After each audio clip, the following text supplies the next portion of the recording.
खड़ा हुआ, क्यों उठाया? कारण था, भगवान को कई लोग भूल गए हैं। कई लोग भगवान की सत्ता पर भी उंगलियां उठाते हैं, और आजकल तो सबने अपने अपने भगवान बना रखे हैं। सबके अपने अपने पर्सनल भगवान हो गए हैं। किसी के ये भगवान, किसी के वो भगवान। लेकिन जब मरेंगे ना तो एक ही नाम आएगा कि राम नाम सत्य है। राम से बड़ा कोई नहीं है। इसलिए भटको मत, दर दर की ठोकर मत खाओ। एक जगह पर वही राम। एक सज्जन हमसे बोले, महाराज जी राम भी अलग है। एक सज्जन हमसे बोले, महाराज जी एक राम दशरथ का बेटा, एक राम घट घट में लेटा, एक राम का सकल पसारा, एक राम का सब जग सारा। ऐसा उन्होंने हमें बताया। बोले 4 राम हैं। कई लोग मिल जाएंगे आपको ऐसी दलीलें देने वाले, इस प्रकार आपको भड़काने वाले बहुत मिलेंगे। वो तो ये भी कहते हैं 4 राम हैं, एक राम दशरथ का बेटा, एक राम घट घट में लेटा, एक राम। कौन सा राम? आपको कंफ्यूज कर देंगे, आप उनकी बातों में आ जाएंगे। इन मूर्खों को इतना भी नहीं पता कि एक बात सही तरीके से कही जाए तो वो बात सही होगी, पर उसी को गलत तरीके से कह दी जाए तो वो गलत हो जाएगी। कैसे? अब देखिए, मैं 2 प्रकार की बातें आपको बोल के बताता हूं, क्या सही है वो आप जवाब देना। एक राम दशरथ का बेटा, एक राम घट घट में लेटा, एक राम का सकल पसारा, एक राम का सब जग सारा। कितने राम हो गए? 4। अब मैं दूसरे तरीके से इसी को बोल रहा हूं। वही राम, बोलना, वही राम दशरथ का बेटा, वही राम घट घट में लेटा, उसी राम का सकल पसारा, उसी राम का सब जग सारा। तो एक हो गया कि नहीं? कंफ्यूजन समाप्त हो गया कि नहीं? हाँ या ना? कंफ्यूज आप रहेंगे, लोग कंफ्यूज करते रहेंगे आपको। भगवान राम वही हैं, वही राम दशरथ का बेटा है, वही कण कण में व्याप्त है, हरि व्यापक सर्वत्र समाना। वही भगवान है, अलग नहीं है। आजकल सबने अपना अपना मार्ग अपना अपना अपने हिसाब से बना लिया। कितने पंथ बन गए, कितनी संस्थाएं बन गईं जो अपने ही भगवान को मानने लगे। राम की पूजा लोगों ने बंद कर दी। एक सज्जन बोले, गुरुजी हमारे गुरुजी ने भगवान को नदी में फेंकवा दिया। एक कोई है, उस जगह से आप जुड़ेंगे ना तो आपके घर में लड्डू गोपाल जी, भगवान के सारे चित्र निकलवा के नदी में फेंकवा देते और बोलते हैं ये हमारे बाबा जी ही भगवान है। अब विचार करो आप कि राम से बड़े बाबा जी हो गए। दिमाग खराब है लोगों का। राम को फेंक करके वो बाबा जी को कहते हैं भगवान है। देखिए दुनिया में भगवान भगवान है, भगवान की जगह कोई नहीं ले सकता। भगवान नारायण, भगवान राम, भगवान कृष्ण, यही भगवान है। और दूसरे भगवान हैं तो ये फर्जी हैं, डुप्लीकेट। हाँ, भगवान शंकर, भगवान राम, भगवान कृष्ण, भगवान नारायण, यही भगवान है ना। भगवान किसे कहते हैं? परिभाषा दीजिए। ऐश्वर्यस्य समग्रस्य धर्मस्य यशसा श्री ज्ञान वैराग्य और चैव षड्नाम भगतीर्ण। जिसके पास, जिसके अंदर 6 लक्षण हो उसी को भगवान कहते हैं। हिंदी में समझाता हूँ। भगवान की परिभाषा क्या है? कोई आपसे कहे कि ये भगवान है, आप पूछना कि भगवान की परिभाषा क्या है। भगवान की परिभाषा है कि बिनु पग चलहि, सुनहि बिनु काना, कर बिनु कर्म करहि विधि नाना। जो बिना पाँव के चलता हो, जो बिना आँख के देखता हो, जो बिना हाथ लगाए काम करता हो, उसी का नाम भगवान है। अब प्रमाण, अब आप कहेंगे कि हमें सबूत दीजिए।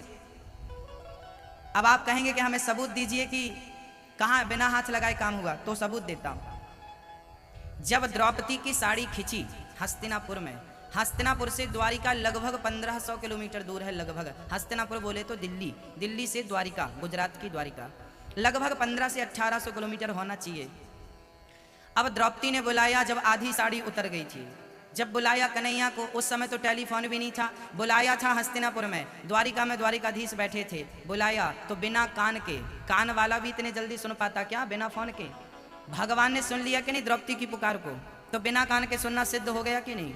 अच्छा, बिना कान के सुन तो लिया, अब यहां से कोई 1500 किलोमीटर फ्लाइट से भी जाए तो 1 घंटा तो लगेगा। पर भगवान ने आधी साड़ी उतर गई थी द्रौपदी की, बस आधी बची थी, आधी बची थी ना, तो भगवान समय से पहुंच गए थे कि नहीं? तो बिना पांव वाला भी चलता तो शायद समय से नहीं पहुंचता, भगवान बिना पांव के चलते हैं अपने भक्तों के लिए, सिद्ध हो गई ये बात। बिना कान के सुन लिया, बिना पांव के चल लिया, और बिना हाथ लगाए साड़ी बढ़ा दी कि नहीं द्रौपदी की? बढ़ गई कि नहीं? तो बिना पांव के चल लेता है, बिना कान के सुन लेता है, बिना आंख के देख लेता है, बिना हाथ लगाए भक्त का काम कर देता है, उसी को भगवान कहते हैं, वही परमात्मा है। बिनु पग चल ही सुन ही, बिनु कहा ना कर बिनु कर्म, तुलसीदास जी के चौपाई रामचरितमानस में दे रहे परिभाषा है ईश्वर की। अब कई लोग आपको मिल जाएंगे जो कहेंगे हम तो निराकार को मानते हैं, साकार को मानते नहीं। निराकार की पूजा करने वाले भी मिल जाएंगे आपको, कहेंगे हम तो निराकारी हैं, साकार को नहीं मानते। कई लोग ना पूजा मंदिर में भगवान को नहीं मानते, ये बोले भगवान नहीं, मूर्ति पूजा नहीं करते, क्योंकि वो निराकार को मानते हैं। ये बात मैं आपको कह चुका हूं, बस याद दिला रहा हूं। देखिए, निराकार की ओर आप तभी जाएंगे जब साकार में आप स्थित हो जाएंगे। मैंने एक बार कहा था कि ब्लैक बोर्ड में काखा गाघा लिख के बताना पड़ता है बच्चे को। जब तक काखा गाघा वो ब्लैक बोर्ड में नहीं देख लेता, तब तक उसको काखा गाघा का बोध, ABCD का बोध नहीं होता। ऐसे ही मंदिर के जो भगवान हैं, जब उनको आप देख लेंगे, हम बोले राम, तो आपके अंदर राम की झांकी बन गई कि नहीं? ऐसे हैं राम, धनुष बाण लिए। हमने कहा श्री कृष्ण, तो आपके हाथ में मुरली मनोहर आ गए कि नहीं आपके मन में? तो आपने जब देखा होगा मंदिर में, तब तो बन रहा है ना वो चित्र। देखा ही नहीं होता तो चित्र बनता कैसे? तो सगुण से ही निर्गुण की ओर जाया जा सकता है। कोई डायरेक्ट कहे कि हम निराकारी हैं तो वो सही नहीं है। डायरेक्ट कोई निराकार की ओर जा ही नहीं सकता, पॉसिबल ही नहीं है। कैसे? आपने अपनी माँ को देखा कि नहीं? देखा होगा, आपने अपनी माँ को देखा होगा।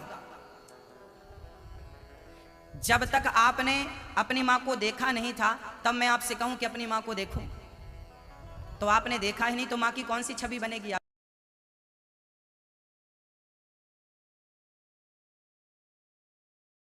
देखोगे, माँ को देखोगे, तब माँ के रूप को देख करके ही निराकार रूप को आप मन में ला सकते हैं, उसकी कल्पना कर सकते हैं। तो साकार नहीं बसेगा तो निराकार नहीं बसेगा, और वही परमात्मा साकार है, वही निराकार है। जैसे पानी निराकार होता है, पर पानी जब बर्फ बनता है तो वही निराकार साकार हो जाता है। ईश्वर निराकार है, पर भक्तों के लिए वही राम और कृष्ण साकार बन करके प्रकट हो जाता है। निर्गुण निराकार ही भक्तों के लिए सगुण साकार बन जाता है। जैसे पानी निराकार होता हुआ भी पानी बर्फ बन जाता है फ्रिज की संगत से।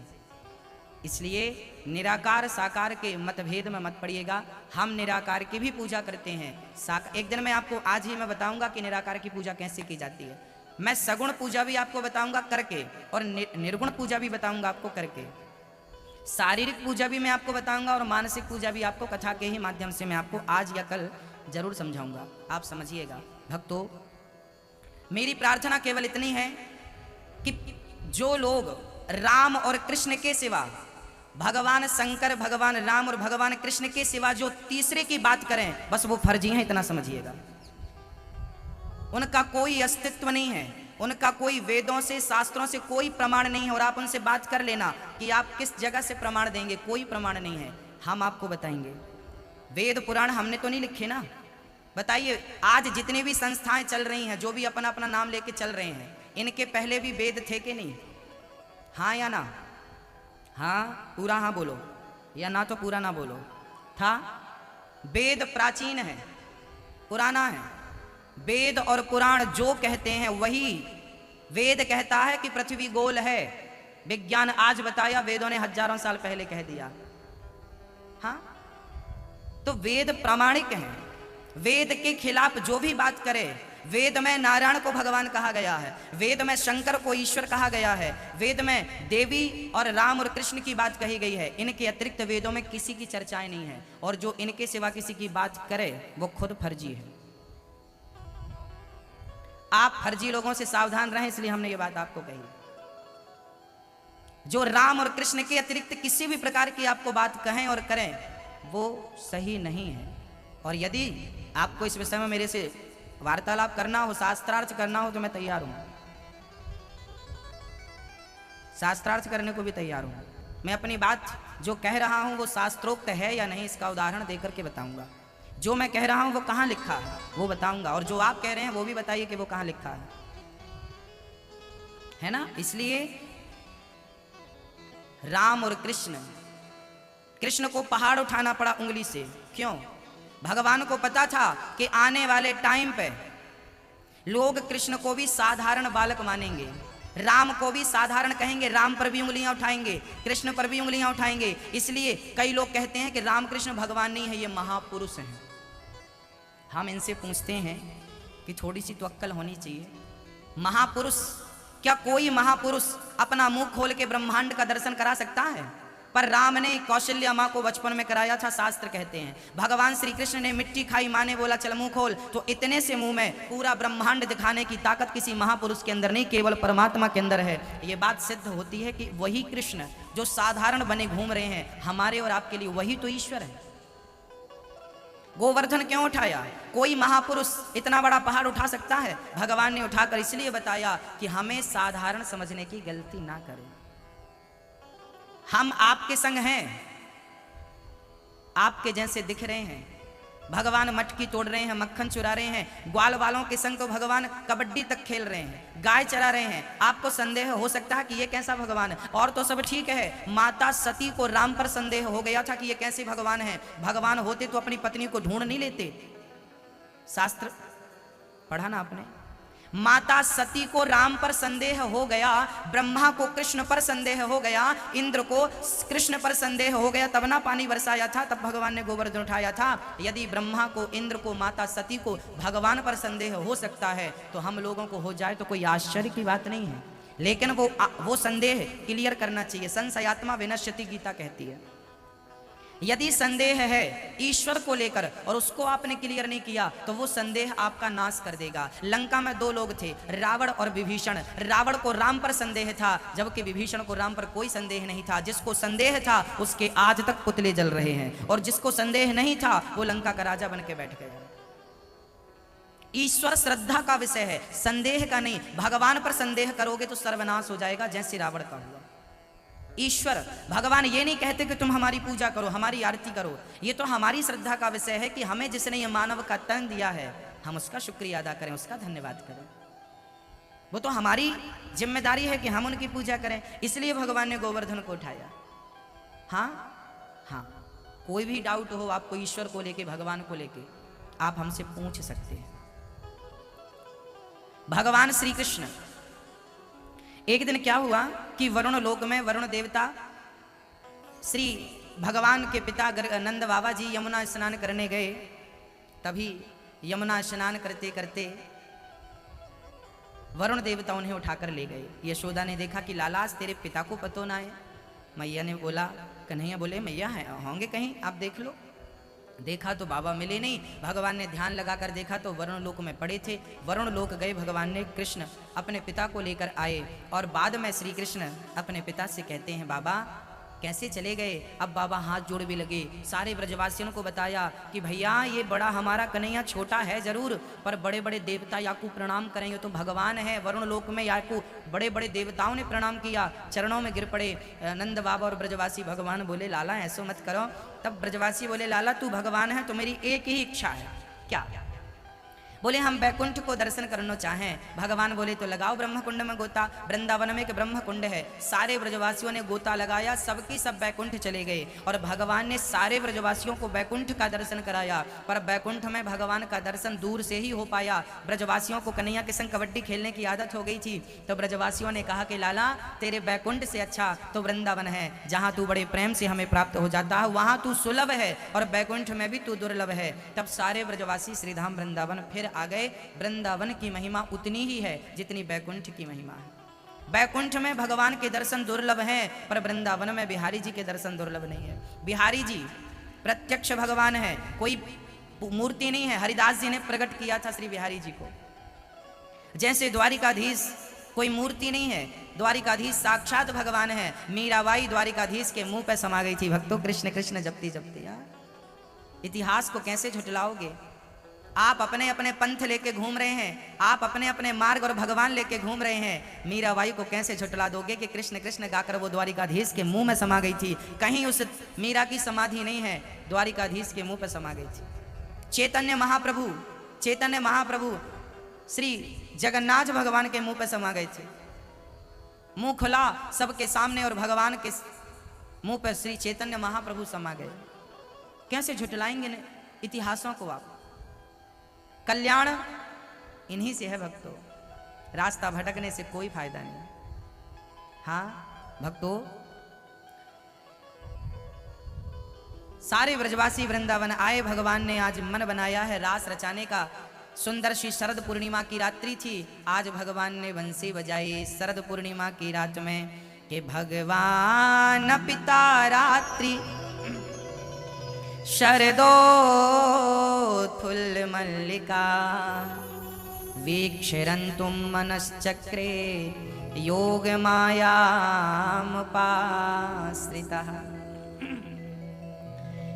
सुंदर सी शरद पूर्णिमा की रात्रि आई और भगवान ने यमुना के पुलिन तट पर सुंदर सी बंसी उठाई और अपने अधरों पर बांसुरी रख के जो फूंक मारी, सारी गोपियां अपने अपने काम में मस्त थी।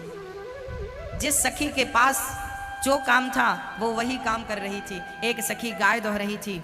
जैसे ही बंसी सुनाई पड़ी श्री कृष्ण की, काम छोड़कर गाय वहीं छोड़ा, दूध बर्तन वहीं छोड़ा और दौड़ पड़ी श्री कृष्ण से मिलने के लिए। ऐसी उत्कंठा कृष्ण से मिलने की गोपियों की थी। एक सखी अपने बच्चों को अपने बेटे को दूध पिला रही थी और बच्चे का पेट भरा नहीं, दूध पी रहा था। बंसी सुनाई पड़ी, बच्चे को वहीं छोड़कर सखी श्याम सुंदर से मिलने के लिए चल पड़ी। इतनी उत्कंठा कहाँ होगी भक्तों, इतना प्रेम कहाँ होगा कि दूध पीने वाले बच्चे को छोड़कर माँ और भगवान से मिलने चली जाए। ऐसा प्रेम यदि किसी के अंदर जाग जाए तो उसे कल नहीं आज भगवान मिलेंगे। दुहन्त्यो भी ययुः काश्चित् दोहम हित्वा समुत्सुकाः।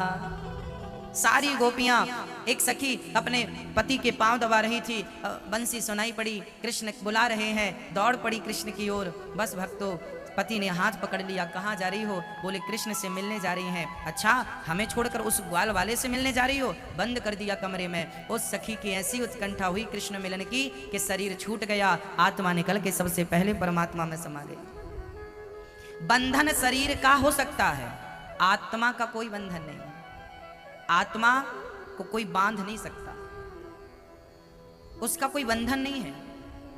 गोपियों की आत्मा परमात्मा, उस गोपी की आत्मा मिल गई और ढेर सखियां जिनने बंसी की तान सुनी। अच्छा, भगवान ने जिन्हें सुनवाना चाहा वही बंसी सुन पाई, नहीं सब सुन नहीं पाई। ये भागवत की कथा वही सुन पाते हैं जिन्हें भगवान सुनवाना चाहते हैं। बिहारी जी की महफिल को बिहारी जी सजाते हैं और कथा सुनने वही आते हैं जिन्हें बिहारी जी बुलाते हैं। हाँ, सारी गोपियां आईं, भगवान ने सबका स्वागत किया और भगवान ने कहा कि स्वागतम वो महाभागः प्रियम किम करवाणि वः ब्रजस्या नामयं कश्चित् ब्रूतागमन कारणम्। भगवान पिता रात्रि, आज भगवान ने गोपियों को बुलाया। स्वागतम वो महाभागा प्रियम किम करवाणी वह ब्रजस्या नामयं कश्चित् ब्रूतागमन कारणम। यहाँ आई हो, आने का कारण तो बताओ, क्यों आई हो, आने का हेतु क्या है? तब गोपियों ने कहा, श्याम सुंदर, अभी अभी बंसी बजाकर आपने हमें बुलाया, हम चली आई। हम तो अपने काम पे बिजी थी, हम थोड़ी आई हैं, आपने हमें बुलाया है। भगवान बोले, हमने नहीं बुलाया, हम तो अपनी बंसी बजा रहे थे। आपको लगा कि हम बुला रहे हैं तो आपको गलतफहमी हो गई, आप आ गई। गोपियाँ बोली, श्याम सुंदर, संसार को छोड़कर आपके पास आ चुकी हैं, अब आपको छोड़कर संसार के साथ नहीं रह सकती, संसार को स्वीकार नहीं कर सकती। गोपियों ने संसार को वैसे ही त्याग दिया। देखिए, भगवान को कौन प्राप्त कर सकता है? जिसके भीतर त्याग हो, त्याग करने की जिसके अंदर शक्ति हो, वही भगवान को प्राप्त कर सकता है। कैसे? मीराबाई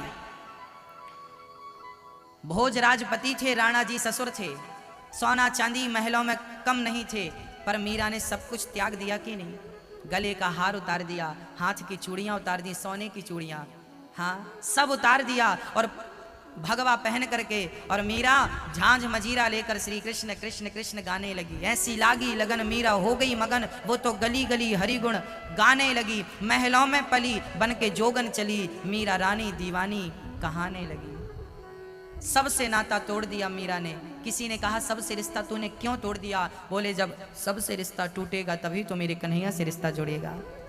सबको भूल गई, सबको भुला दिया, कोई नहीं। और फिर मीरा ने गाया कि मेरे तो गिरधर गोपाल दूसरो ना कोई। अब सबको भूल गई और कृष्ण को बस याद रखा। जिस दिन ये स्थिति एक साधारण प्राणी के अंदर आ जाए कि वो सबको भूल कर केवल एक कृष्ण को याद रखे, बस वही तो दिन ईश्वर की प्राप्ति का दिन है।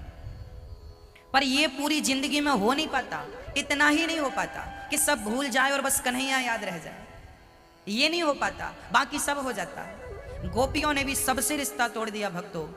नाता एक राम जी से दूजा नाता तोड़ दे, आशा एक राम जी की दूजी आशा छोड़ दे। बस ये सिद्धांत जीवन में धारण करने पड़ेंगे। सारी गोपियां आई, भगवान ने कहा देवियों अभी भी वक्त है, अपने अपने घर चली जाओ, अभी कुछ बिगड़ा नहीं है। ये जंगल खतरनाक है, शेर खा जाएगा, नाश्ता कर जाएगा भालू। गोपियां बोली श्याम सुंदर अब जिए या मरे, बस आपको छोड़कर जा नहीं सकते। भक्तों भगवान उन्हीं को मिलते हैं जिनके पास ऑप्शन नहीं होता। यदि पानी से मेंढक को निकाल दिया जाए, कछुए को निकाल दिया जाए, तो क्या ये मर जाएंगे? बोलो, नहीं मरेंगे। सर्प को पानी से निकाल दिया जाए तो क्या मर जाएगा? नहीं, क्योंकि इनके पास ऑप्शन है। ये पानी में भी रहते हैं और जल और थल जमीन में भी रह लेते हैं, दोनों में रह लेते हैं। ये अपना जीवन गुजार लेते हैं, कहीं ना पानी मिला पानी, थल मिला थल। लेकिन विडंबना बेचारी उस मछली की है कि जिसको पानी से निकालोगे तो मर जाएगी पर थल में रह ना पाएगी। बस भक्तों जिस दिन मछली बन जाओगे कि वो पानी के सिवा रह नहीं पाती, जिस दिन कृष्ण के सिवा आप रह ना सको, बस वही दिन कृष्ण की प्राप्ति का दिन है। वो मछली पानी के लिए कैसे तड़पती है, वो तड़प जिस दिन मेरे अंदर आ जाएगी ना, उस कृष्ण को पाने के लिए जिस दिन मैं तड़पूंगा, बस वो दिन कृष्ण की प्राप्ति का दिन होगा। मछली बनना पड़ेगा, तड़पना पड़ेगा, और भक्ति की तड़प ही उसे ऊपर से नीचे बुलाती है। हाँ, उसे प्रकट करती है। जैसे दही में मक्खन तो होता है पर बिना मंथन के वो मक्खन निकाला नहीं जा सकता, ऐसे भगवान कण कण में होता है परंतु बिना भक्ति बिना प्रेम के उसे निकाला नहीं जा सकता। प्रेम और भक्ति ही वो साधन है जो परमात्मा को आपके सामने लाकर खड़ेगा। राम ही केवल प्रेम प्यारा और जान ले ये जो जान निहारा। राम ही केवल प्रेम, दूसरा कुछ नहीं। भगवान कहते हैं हमें कुछ नहीं चाहिए, केवल प्रेम चाहिए, केवल प्रेम। सारी गोपियों को भगवान ने कहा कि अभी भी वक्त है, अपने अपने घर चली जाओ। गोपियों ने कहा कि अब जा नहीं सकती। जब भगवान ने गोपियों से कहा कि देखो पत्नी को कभी भी अपने पति का त्याग नहीं करना चाहिए, आप अपने पतियों को त्याग कर आई हो ना, ये अच्छा नहीं किया देवियों आप लोगों ने, जाओ अपने अपने घर वापस चली जाओ। तब गोपियों ने कहा कि श्याम सुंदर पतियों की बात करते हो। कन्हैया ने आज यहाँ पातिव्रत धर्म की बड़ी बातें कर दी। भगवान आज क्या कहते हैं स्त्रियों के लिए कि किस प्रकार आपको गृहस्थ जीवन में रहकर अपना जीवन यापन करना चाहिए। आज भगवान श्री कृष्ण कह रहे हैं, जरा उसे समझते हैं। भगवान कह रहे हैं कि दुह से लो दुर्भगो वृद्धो, पति कैसा भी हो, अंधा हो, लंगड़ा हो, बहरा हो, काना हो, स्त्री को कभी भी अपने पति का त्याग नहीं करना चाहिए। किसका त्याग नहीं करना चाहिए? शास्त्र कहते हैं कि अपने गृहस्थ धर्म का भी हमें पालन करना चाहिए। गृहस्थ धर्म का, ब्रह्मचर्य, गृहस्थ, वानप्रस्थ और सन्यास, 4 आश्रमों की बातें हमारे शास्त्रों में कही हैं। गृहस्थ का अर्थ क्या है? गृहस्थ का अर्थ है कि पत्नी और पति, बेटा और बेटी के साथ में रहें, पर वैसे ही रहें जैसे पानी में नाव रहती है, वैसे ही रहें जैसे कीचड़ में कमल रहता है। संसार में रहना बुरा नहीं है, संसार से रहकर, संसार में रहकर संसार से रिश्ता रखना बुरा है। रिश्ता मत रखिए। अब आप कहेंगे महाराज जी संसार में है तो रिश्ता तो रखना पड़ेगा। इसका भी मेरे पास उपाय है। वो क्या उपाय है जरा समझिएगा।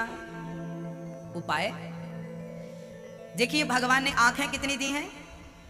कान, हाथ दो, पांव दो। अच्छा भगवान ने हर चीज लगभग दो दो दी हैं। दिल कितने हैं? दिल भी तो दो दे सकते थे ना भगवान।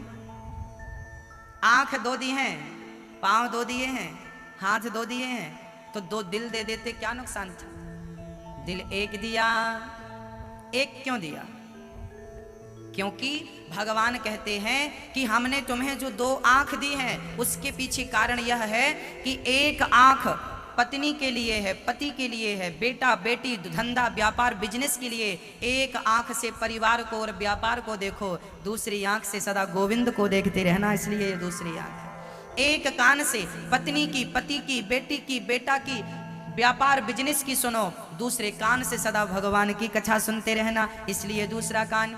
एक हाथ पत्नी के लिए, पति के लिए, माँ बाप के लिए, बिजनेस व्यापार के लिए बढ़े, पर दूसरा हाथ सदा दान पुण्य धर्म के लिए बढ़ता रहे, इसलिए दो हाथ दिए भगवान ने। दो पांव इसलिए दिए कि एक पांव से पत्नी के लिए, पति के लिए, परिवार के लिए कमाओ, पर दूसरे पांव से चलकर कथा कीर्तन सत्संग तक जाओ, इसलिए दूसरा पांव भगवान ने दे रखा है। अब आते हैं दिल पर। दिल दो नहीं एक है। अब एक दिल है तो उसमें किसको बिठाएं ये बताओ?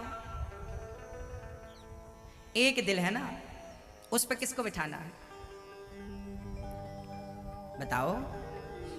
अभी कौन बैठा है प्रेजेंट में? पति, पत्नी, बेटी, बेटा, व्यापार, पैसा। दिल एक है। आप लोग अपने पतियों से कभी कभी कहते हैं हम आपसे दिल से प्यार करते हैं, और पति भी कम नहीं, हम तुमसे दिल से प्यार करते हैं। तो समझ में तो ये आता है कि पति ने पत्नी को दे रखा है, पत्नी ने पति को दे रखा